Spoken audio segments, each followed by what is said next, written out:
بسم الله الرحمن الرحيم. هل أتاك حديث الغاشية؟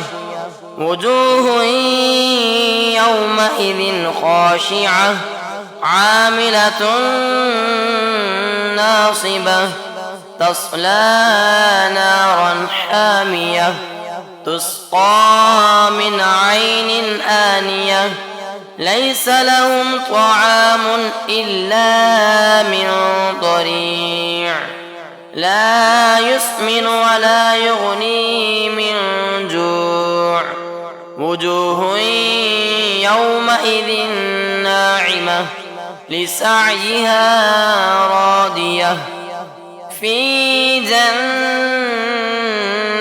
عالية لا تسمع فيها لاغية فيها عين جارية فيها سرر مرفوعة وأكواب موضوعة ونمارق مصفوفة وزرابي مبثوثة أفلا ينظرون إلى الإبل كيف خلقت وإلى السماء